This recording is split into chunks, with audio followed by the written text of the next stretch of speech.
Kombo na Yesu, kombo na Yesu. Pourquoi kombo na Yesu? Tout le monde va pas kabachi, ou bien on a lingala, ou bien on a chiluba, mazembe, kajola, tu dois comprendre. Kajola te kajomona. Et là c'est ni kajomona. Mopikoli. Je crois que baluba bazola ndanga mopikoli nzambo ya timolaka, c'est-à-dire ataba situation yo eza e bota misisa za na makoki ya ko timolango ezaka na même sens ndenge bandiko na biso ya Katanga balobaka baswahiliphone o ya kati wana balobaka mazembe za bulldozer. Même soko google yango komona mazembe engalo sa bulldozer, c'est-à-dire nzambe o ya za na makoki ya ko jomona ba situation compliquée ya bomo ya batu ayaka na lobi wana nayoka yango na esengo makasi tango baluba balobaka nzambi ka jomona mianda ya bantu soki Israël mutombo Gaël Kalombo bazawa bazolo bango et ils le disent bien. Et Kafula Moba nzambo ya longola kaba défi, je crois que bande ko na biso ya Katanga ba yebitango ba kumisa kanzambi lolengi wana lo to bandaki ko benga tozo benga e na ba kombo na kati ya nzembo wana na lobi musisa nini o ya koki ko longola te, parce que à un moment donné à vie au monde on dirait dans ba situation mususu comme on dirait boti racine. Il faut loko nini ya ko longolelo ango ozomona ngo lokole comme eboti misisa mususu alobi yanga eboti mandefu mususu alobi yanga et c'est comme déjà na libandi, c'est-à-dire et comme impossible longa nzoka nzambe na biso aza bulldozer oyaka ko timola na libandi na situation eboti libandi ayaka longoli yango aboti sisuki aza capable de tout. Talatina kombo na Yesu songe ya mbeli obabeta ke gogote. Kombo na Yesu liziba ya ngolo tozwa na sena moi. Kombo na Yesu, kombo na Yesu, kombo na Yesu katisa biso bibale minene na bambonge ya makasi. Nzela o tozo tambola na boatu nzela mulai lokola rabuni ya zawa na mobembo abo moi mulai na boatu na rabuni. Po Yesu azali ngana ozinda te. C'est-à-dire eza na situation yaka elakso make na yende ko dindiso na yepo sala naufrage. Mais nazo bisande ko moko eza na mosisa moko te oyo Yesu akokate ko timola alongola bobola ya Jaibe, alongola kozanga ko bota ya Ana, azana makoki ya kosala eloko moko na bomo inanga na yo. Dona Ceci tout dans quelques minutes parce que toi aussi ça déjà maman alors t'as la caméra, ceux qui montent fois somba album au Maroc de gloire pour la une fois somba yango. Il faut sombango parce que bien aimé, on a besoin ya kolatela mbaya nkembo. Talati na likambo ezo concerné yo. Comment nango kaka teza pona ba voisin, ce n'est pas par hasard que nous va permettre au koya une émission oyo. Et au koya nango po o garder yango pona yo mon côté beta li solo na ba collègue no musala. Kutana na album oyo somba ba exemplaire et belé parce que mon koloana na Grand Hôtel le 17 bien aimé. Toko zalana ba DVD disponible na ba clip déjà réalisé parce que il faut zalanango na ndako pour édification na yo pour na miracle na yo nzambe azana besoin olongwa na kati ya etawa na ko sepela nango te ko se résigner te comme on a te que comme nango ya yo te maladie wana eza ya yo te, il faut bima na kati nango na kombo na Yesu okolatela mba ya nkembo ata pona kondima nanga au nom de Jésus. Plaisir nous anini pour participer pour la troisième fois dans Exode Musique. Bon, nazaka toujours na joie pour participer dans Exode Musique, surtout na RTP, na sepeli mingi nzamba pambola yo, nzamba pambola dona muke wa wana ya tango mulai na monia wa le grand manager Jaurès Masina. Ya zanga raté sur cette émission. Kalombo. Wow. Oka solo na yo. Héritier Bakuba. Caméra héritier. Vraiment, battant et belé. Écoutez, on a mon ngabi. Waouh, vraiment. Que Dieu bénisse. Bande Konabiso, toujours fidèle à Moussala Nabango. Nzamba Pambola RTP, évangéliste Kiziamina Kibila, Nzamba Pambola Cordon. Tout ça, que la émission Nabiso, nous lancé déjà. Nous lancé déjà vraiment démon nanga na évangéliste Kiziamina Kibila na Cordon, Didier Nzolantima, Église CP la Ebeta Maboko wana Yaya Penza de cœur. En tout cas, tozoya kozongela likolo ya ngomba RTP zanda kuna biso tozoya kozongela donc to lobby déjà tokoya. Que Dieu vous bénisse. Merci. Donnons ça aussi surprise maman Robin dans la plateau, Robin Nzembo Oyo, ma robe de gloire, c'est très important. L'état héritier toi ça déjà caméra. Ba Gaël Barokota Jaurès Barokota Robina, grand merci na prophète Gary Kenge. les grands coachs montés ma maman Yvette Kenge, pourquoi pas Gigi Flori Botamba Samba, Azolanda Bisso, à mes enfants Alvaro Prince Samba Balama, les papa fils héritier, Azel Espoir Samba Balama, surtout na oncle Emmanuel et Patos Monsouka, maman Annie Lompoto depuis Paris, Bato Belé Bondi Bisso na Canada, na États-Unis, Bondi Bisso na Londres, Borlanda Yango, na YouTube, na Voix Céleste, Pande Konabiso, Alvin Bea. Vraiment merci, maman Zoté de Mazobina, donc Tozobina Donacha, je reste pas content. Donc, maman Bina, ça va plaisir. Donna.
Hey, guys, how you doing? There's IG Kabbalah. I'm back here. It's Brown TV, Show International. Hey, look here, man. We call you wherever you are. You have been watching us previously, yeah? What are we talking about?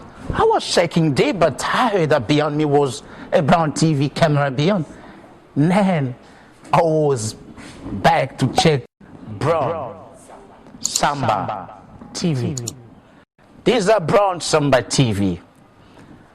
It's a great TV around the world. Brown Samba TV is concerned into spiritual affairs. Brown Samba TV talk more about politically affairs around the world. Brown Samba TV talk about social affairs. Talk about sports. Talk about music too. I know there you are in Nigeria, you want to come, you want people to know you. There from Abuja there to Dar es Salaam, to Soweto, to Tanzania, to UK, United States. There is one TV right here. John Samba TV. From France, you want to be known there? Come to Brown Samba TV. Where great men gather is Brown Samba TV.